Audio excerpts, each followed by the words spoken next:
Ep Lake and the staff at Lakes Alignment has been serving Lawrence and surrounding counties since 1954, offering you the best in suspension, alignment, and tire services. And now Ep and Lisa Lake are proud to announce the addition of Neil Harden and our 24-hour truck, trailer, and tire repair facility with state-of-the-art equipment. Lake's Tire Facility is conveniently located to I-16 and all roads throughout Middle Georgia.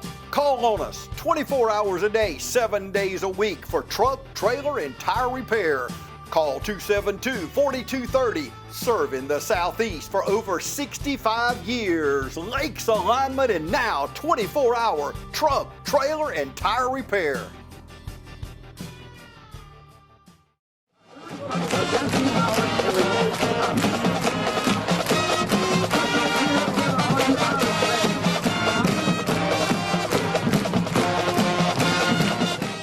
Welcome to the 2022 spring edition of the Dublin Coaches Show. I'm here with head coach and athletic director of Dublin High School, Roger Holmes. Coach, finished up with a good 2021 season, and we're not looking back. We're into 22 already, 3 weeks of spring practice, 2 weeks in pretty cool weather, and then 1 week of really, really brutally hot weather that I know worked on your kids pretty hard. A lot of activity out there, a lot of new moms and dads out there that I saw, a lot of new coaches that we need to talk about. So tell us what your thoughts are on what you went through during your practice and what your new coaches are bringing to the table. We'll start with the coaching, because actually that kind of jumped in first week in January when we got back to school. First addition that we brought in was Scott Pagano. Coach Pagano's coaching our defensive line, our defensive ends actually. He's working in our weight room. Coach Pagano was a 3-year letter winner, frequent starter at Clemson when they won the national championship as a defensive lineman, so he's at home coaching his position. Big guy. Big guy. Straight from Hawaii. He's a Hawaiian, and Coach Pagano left his senior year. He graduated from Clemson in 3 years, and he went up and played his senior year at the University of Oregon. Was in the Seahawks preseason football camps and working with those guys, and ended up with a lower back injury, and those don't translate real well in an NFL future. So last year, he did a year of graduate assistant work at Louisiana Monroe. He coached at Aquinas. Then last year, he was a defensive coordinator at Thomas Jefferson High School in GISA, and they won the state championship in their classification last year. He came on board in January. And, Coach, I just noticed he brings a tremendous amount of intensity out there on the football field. Well, he's full of energy. He's full of confidence. He knows what he's talking about. He's got some quality kids to work with, which we'll talk about in a few minutes. But just done a great job and brought a lot to our weight program. Then the next move that was made was we made a change in our defensive coordinator. We elevated Joe Stubbs. He's been our DB coach for the last couple of years, or 3 seasons. And he's one of those guys that brings a ton of energy and a lot of experience. Coach Stubbs was the defensive coordinator for 6 years at Iowa Wesleyan University. So he's been the D coordinator on the collegiate level.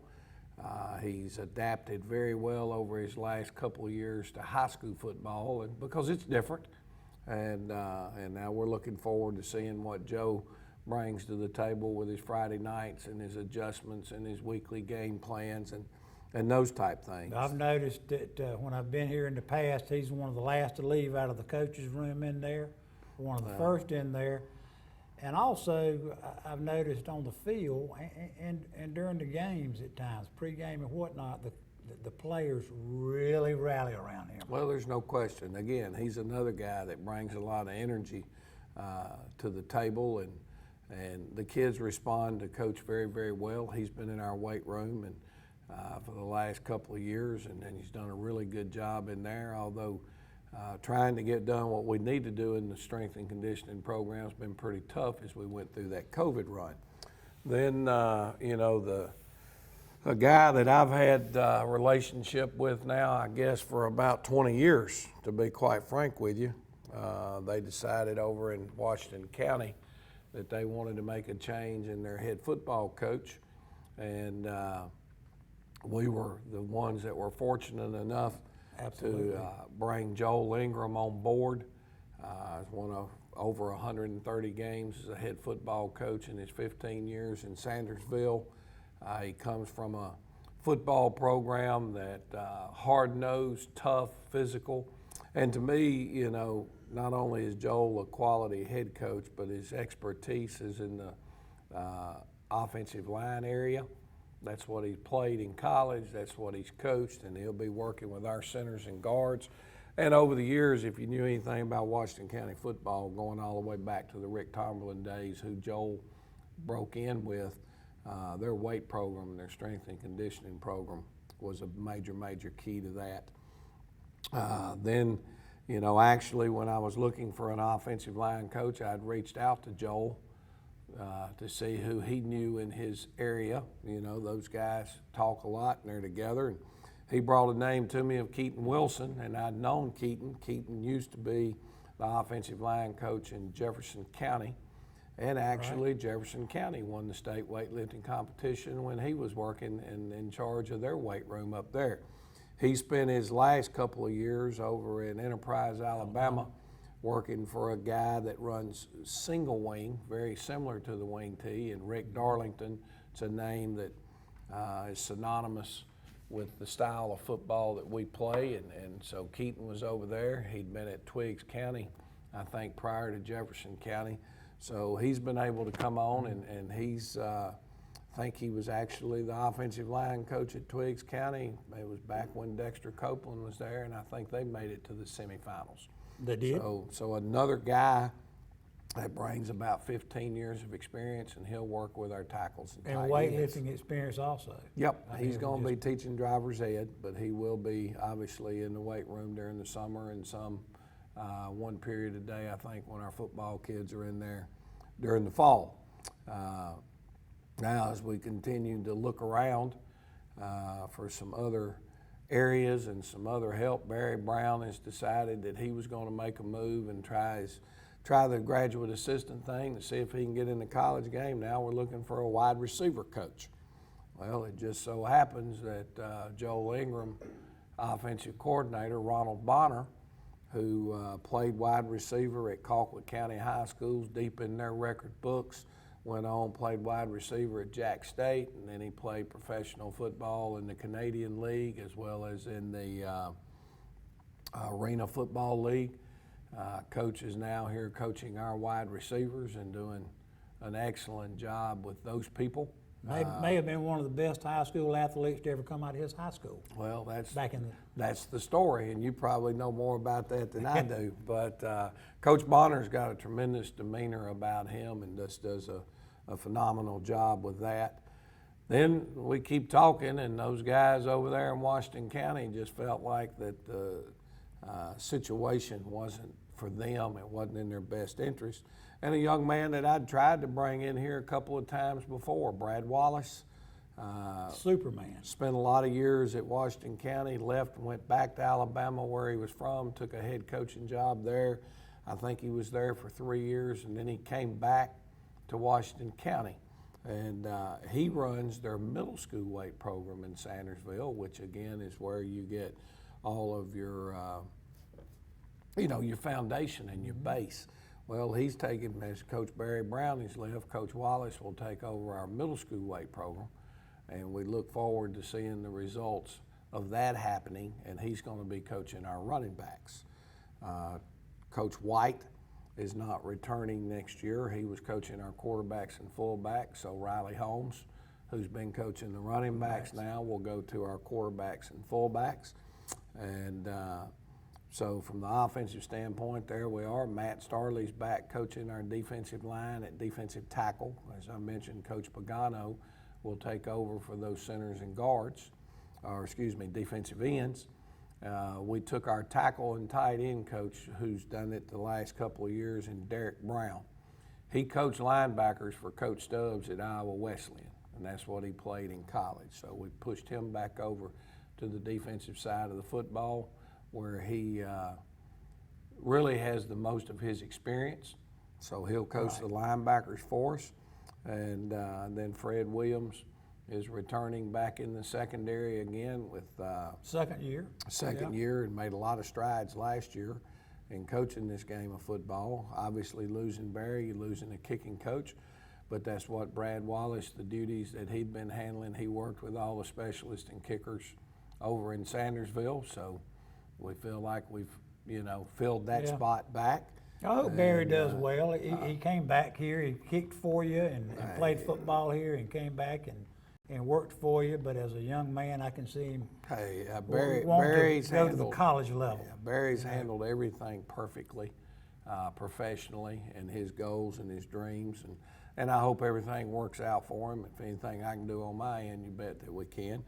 But then, and I don't want to forget Brandon Walden, who is probably very well could be the most valuable guy on my staff, as B-Wall handles all of our video technology, handles all of our huddle stuff, and those type things. So obviously there's been a lot of work going on in trying to get all those positions secured and locked in and everybody comfortable, and those guys were here in the spring. But to be quite frank with you, Eric Canada chose to retire. Reggie Cordy went into administration. So we have retooled totally our middle school football staff, because that's an area that we realize is our future, and we got to do a great job with that. So we reached back into the Washington County ranks and was able to get Seth Watts, who again is a long time Washington County young man, grew up over there, was a high school All-American offensive lineman, went on signed with the University of Georgia. So he's been back teaching English and running the one-act play, or what do they call it, literary, and actually won a bunch of region championships, and I think maybe even a state championship as a literary coordinator. But when I talked to him about coming here and taking over our middle school football program, he was ecstatic about making that happen. That's awesome. And his enthusiasm throughout the course of the spring has been phenomenal. Coach Matthew Pogue, who's been with us on the varsity level for several years, I think it's very important that the person that's running that middle school football program have a real understanding of what we're trying to get done here at the varsity. And that allowed Coach Pogue to step down to that middle school level, to assume some more duties, if you will, as a play caller. I see how the kids, those younger kids really take to him. Well, and he's been in their building, and he works with them at the middle school, and I just think that he's a perfect fit. Now, I know he doesn't want to stay down there long, and he may not stay down there too long, but we need to get that back and get it running the way it needs to run. So he's gone there. And then Robert Evans, who basically came to us in the last moment last year as a varsity coach, is going down and work with our middle school program. And then Christian King, who was already at the middle school, has stepped in and is going to coach football. Well, he played for us here. He hadn't done any football coaching, but he played for us for 4 years, so he has a pretty good idea and a base of the verbiage and terminology and those type things. And he knows what's expected of him. There's no doubt. And then we hired a young man that's kind of been in and out of this area 2 or 3 times, but he's coming to us from Jones County, and Jordan Green. Coach Green will work with our running backs and defensive backs, and our quarterbacks and fullbacks and defensive backs. So a lot of changes there.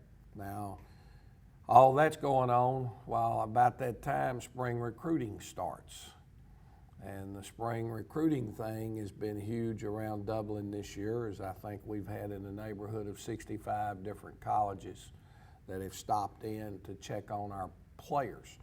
A lot of that has to do with there are, 3 quality seniors right now that all these schools are stepping in and taking looks at, and Ramonte Doherty, Desmond Gilbert, and our quarterback, Jaquarius Evans.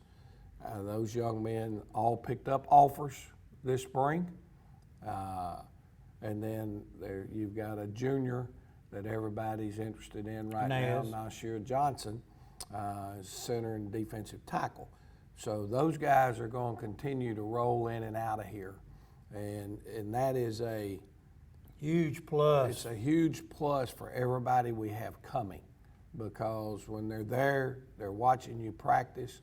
There were multiple other guys that coaches came to me and said, who's this kid, who's that kid, what grade's he in, what's his GPA, They may see your split end, they may see your kicker. That's it. I know we had a couple of defensive backs that people reached out to me about that they had a chance to see. Trey Baldwin, the senior's got that long look. Martravius O'Neal. There were lots of guys in this spring that came back and said, Coach, who's this? And it was Cornelius Rozier. Man, he's got a football-looking body. Cam Hampton at running back, talking about his speed and his elusiveness. Well, what happens is when these guys are coming around, if you've got a player or two they're interested in, they're going to be continuing to look at the film. They're going to continue to stay in touch, and all that does is just open the door for that many more kids in the future. And that's the key. Yeah, they came early this year. Oh yeah, a lot of coaches. It's the first time they could actually be back on the road and fully recruit. A lot of coaches so came it was early, fun. and it's huge for this high school, and for not just those 3 kids, but all the kids. Well, that's how it works. When you've got some kids that people are interested in and they're coming to see them, all it does is just open the doors for everybody else that's on your football team or within your program. And we were excited this year. Obviously, maybe it's after our season was over, but both of our running backs this year signed an athletic scholarship, and Ashley and JT Wright. And JT Wright, and I was pulling up a thing the other day and did a little research, and I'm extremely proud of this as I got to looking into it. I've been in Dublin for 20 years, okay? We've had 25 different running backs or quarterback that have signed football scholarships out of Dublin High School in 20 years. So that's more than one a year. Right. If you're looking for that opportunity, it's a dadgum good place to be. Now that's not counting the other 80-something that we've had signed in those 20 years that played other positions. But I kind of thought that was pretty neat when you looked at it and you were averaging more than one of those running backs per year that had signed a scholarship. Well, it's just like, Coach, I'll come in almost before every game, get a little pregame talk before I'm going to announce the game, possibly for TV 35. As Coach, what you going to do? You look at me and you say the same thing. We're going to run the ball. Well, that's what we do. Line up and run it, because at the end of the day, and there's a little bit of misconception to that, but Ben Cochran, 2 different years, he threw for over 1,000 yards. Rashard Smith threw for over 1,000 yards. Quintez Smith threw for over 1,000 yards. When we're able to throw the football and throw it well, we're going to throw it. But the bottom line is, for us, we are a play-action type offensive system. Well, you had a so for split us end. to be able to throw the football, we've got to establish the run first. You had a split end last year that caught 3 or 4 touchdowns in crucial situations. There's no doubt, and that's one of those areas that we're trying to replace and rebuild. Right. We'll take a break, have a word from our sponsors, and we'll come back and we'll talk about spring practice. First Lawrence Bank invites you to experience banking at its best. Whether you have personal or business needs, we're a full-service bank big enough to handle all of your banking needs and small enough to provide you with that personal touch you've grown to expect from a community bank like First Lawrence Bank. Looking forward to your future? That's First Lawrence Bank in Dublin and Dexter, member FDIC. I'm Glenn Registered, Hometown Supply, Come by today and let me show you all the different product lines that we carry. Just about anything that you need, we have it in stock. We do financing, we deliver just about anything a customer needs for us to do, we do. Come by and let me show you what sets us apart from all the rest. If you can't do business here, you just can't do business.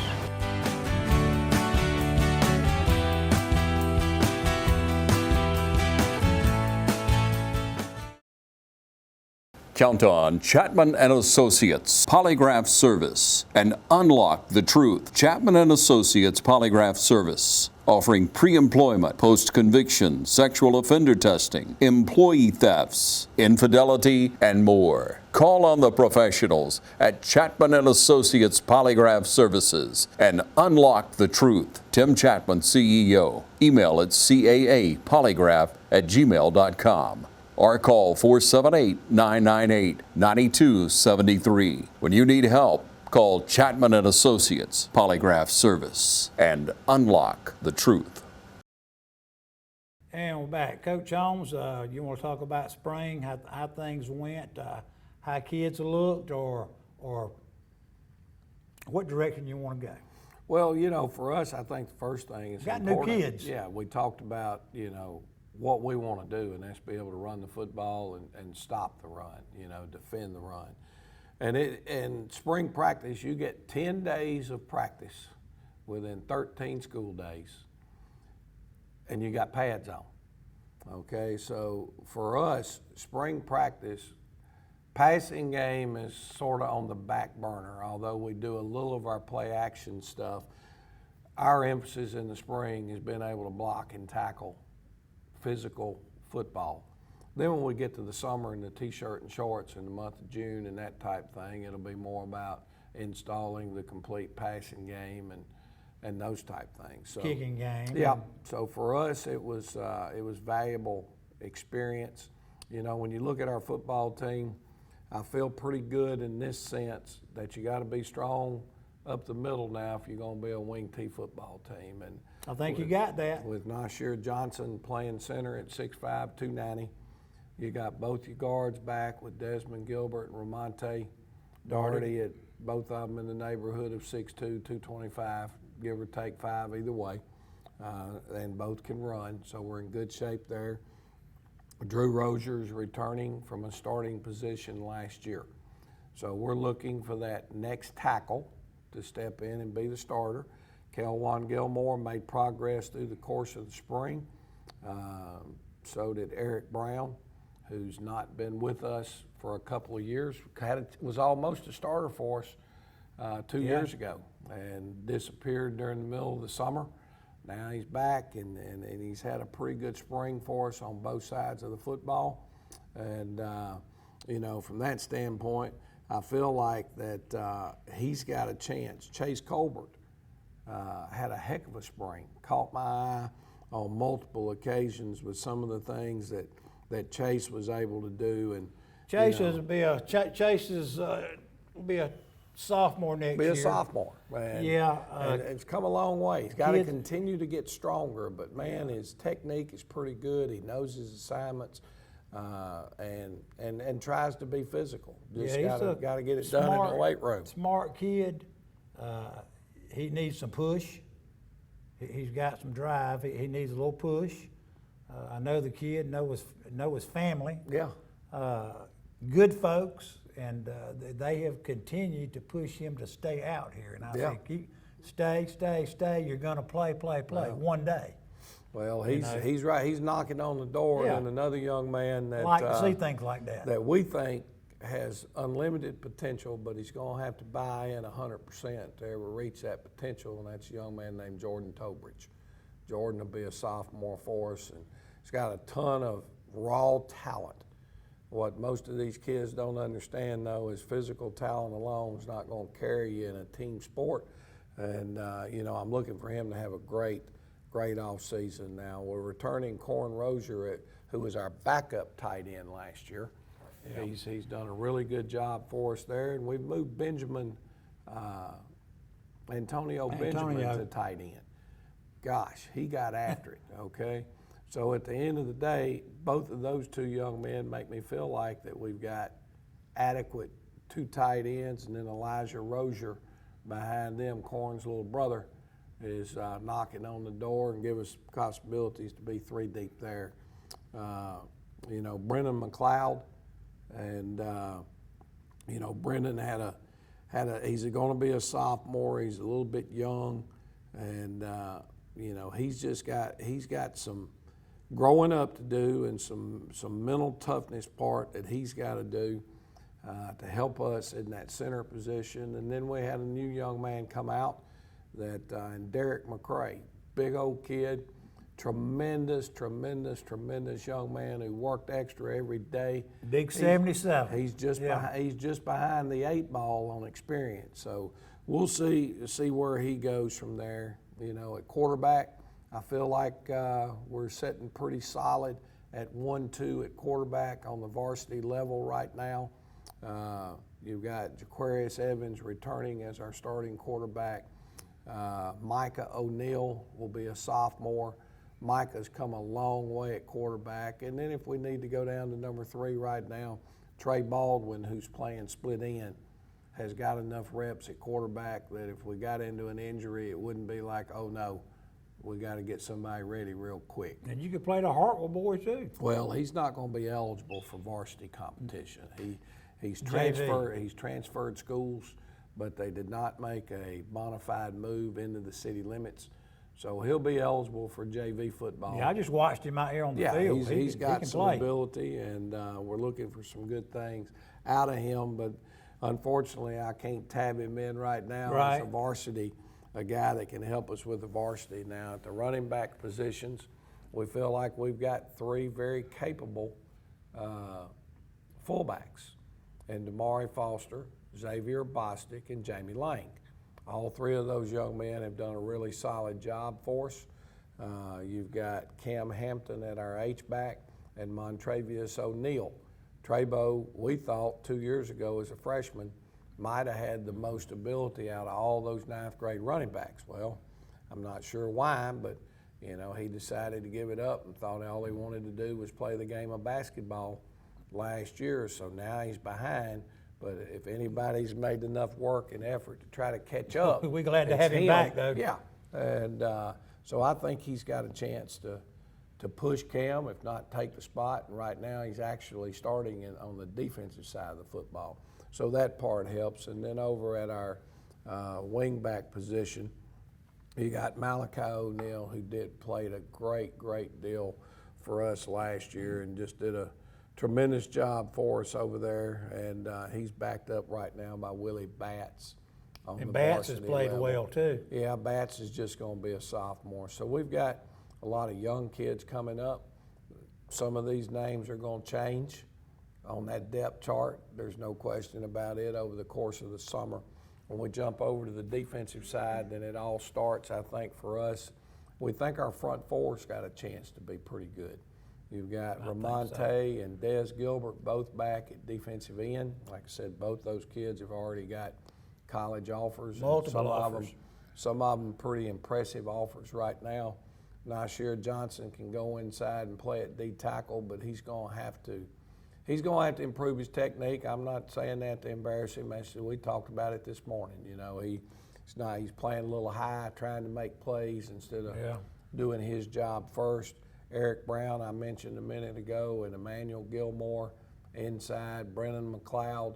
We're kind of stacked up in there. Jamie Lang is playing a defensive end, doing a pretty good job for us with Jamie over there, and then Drew Rozier and Menelik Madison giving us some help at the defensive end positions. Probably the area that we're the most inexperienced and we've got to come the farthest right now is in our linebacker corps. Right now, you've got Xavier Bostic, who's going to be a sophomore at one linebacker. You've got, Damari Foster is playing our Mike linebacker, and our Will backer right now are Corin Rozier. All of those are underclassmen. Plus, it's my understanding, I hope I'm not speaking out of turn right here, that Maybe getting some help. we've got Chief Chapman has been hired by the Dublin City School System, and his son, who was playing last year at West Lawrence, he'll be transferring over to Dublin, and he's a linebacker also, and don't know exactly what he plays offensively right now. We just got to see where the best fit is among our football team. There's just some help. But there's some help, and then you've got Willie Batts is competing in there, and that young man that I mentioned a few minutes ago, you know, that we're kind of counting on seeing how he ends up progressing in Jordan Tobridge. Okay, Jordan is that He's a body name to watch. that can, Possibly. you know, if he can come on and figure out what we're doing, I think he's got a chance. And then a young man that's playing some guard and linebacker, Takai Lothar, is in the mix. You jump back into the secondary, you've got your returning free safety and Jaquarius Evans. We've taken Trey Baldwin and moved him to our strong safety position. He's been good physicality there for us. Martravius O'Neal has been back playing the strong corner position, which is more of your ball hawk type guy. And then over at the weak corner, we got Micah O'Neal, who's done a good job. Cam Hampton can do some things back there for us in a lot of positions. O'Neal and Tobridge do not mind hitting you. No, and then you got Christian Harvey, who's going to be a senior that brings something to the table. Probably the area right now that we are the biggest unknown, okay, is in our place kicking chores. And that's not because of who we have, it's because of who we lost. Right. John Potter was a very good kicker, okay? And, you know, Connor Daniel right now is leading the pack in our kicking chores. Working hard, extremely hard. We've got an incoming freshman in Simon Holcomb, Jason's son, Right. who looks like got a lot of potential based on what little bit I've seen him do. I think he's got strong leg and potential to end up being pretty good. Both of these guys got strong legs. They just need to get into a game situation. They need experience. And be able to prove then themselves. we've got the third one that did not get to finish spring, but he should be back during the fall next year, and that's Bo Baum. Right. So that's kind of a rundown of everybody. I may have missed a name. Obviously. What about your holder? You lost your holder. We're not exactly sure who that's going to be right now. We didn't do a whole lot of that during spring practice, but I guess I'm looking down my list right quick. Cyrus Tobridge is a young man that's had a pretty good spring. Dejon Woodard, pretty good spring, and you know, those kids can help us at running back, wide receiver, those type things. So You got to have somebody know how to run the fire drill. we got to have somebody to make the fire drill work. But at the end of the day, we felt like we had a good spring. I want to say thank you to everybody that helped support the Irish on our fundraiser we just completed. It went very, very well. I want to say thank you to our Touchdown Club. I know you're off to a good start with the support that we've had out here in the community. Great support. Great month we had. Shucks, I don't have my dadgum schedule in front of me, and we'll obviously get you the date. But if you're watching the show and you haven't already heard, it's something that's really, I think it's August 19th. But the thing that's so impressive this year, and how anything like that could work out to be that way, is Dublin High School football this year is starting their 100th year of football. That's quite a milestone. There are not a lot of programs in the state of Georgia right now that have played 100 years. There's a few, okay? There's a few, but it's our 100th year of football. We'll kick off on August 19th against Wilkinson County here in Maybe the the bowl. 5th, isn't it? Now, the 5th is the scrimmage with Trutland County. Okay. So 2 weeks after that is the first game, okay? Wilkinson County in the Shamrock Bowl, first game of the 100th season of Dublin football. But the thing I think on top of that makes it very, very unique is it's also the 1,000th game in the history of Dublin football. And when you go back and you look and think, 100 years, 1,000th game, Those are two pretty good milestone numbers, and both of those are going to be on August 19th in the Shamrock Bowl. I know the Touchdown Club is coming up with some shirts to commemorate it. Beautiful we're looking shirts. at some other things, but that's going to be now. We want it to be a very, very special night. We're going to want to be inviting all of our Dublin Touchdown Club Hall of Fame members, right, to come in on that night and go down on the field and be recognized as already been inducted into the Hall of Fame. I know Dr. Williams has got some things pregame planned with the tailgating and all that type of stuff, but we want it to be a special night of celebration. Obviously a great football game. It'll be a big buzz around the tailgate. There's been a lot of people now in this town that have been a part of those 100 years and 1,000 games. And Hundreds. I just think it's unique, and I'm excited as I can be to have an opportunity to be the head football coach at Dublin High School for the 100th year and the 1,000th game. Good Lord willing, and the creek don't rise, we'll make it there. All right, you can go back and talk about all the old guys that used to own the car lots around here, and what a memory it was for Don Lamb to actually build this stadium here that we're playing in.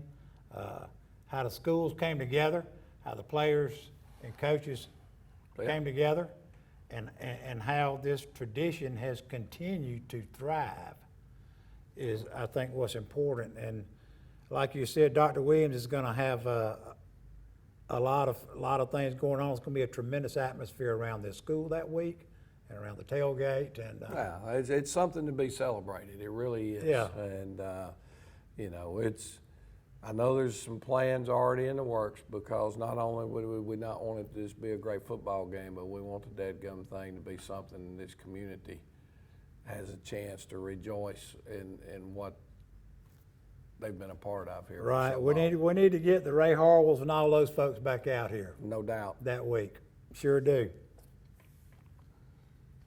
Well, Coach, great talking with you for a spring football meeting. Certainly have enjoyed watching 3 weeks of football. Can't wait to get these guys back here in this weight room behind us in 2 weeks and see if we can make bigger men out of some already good men. Well, they're going to work hard, I can promise you that.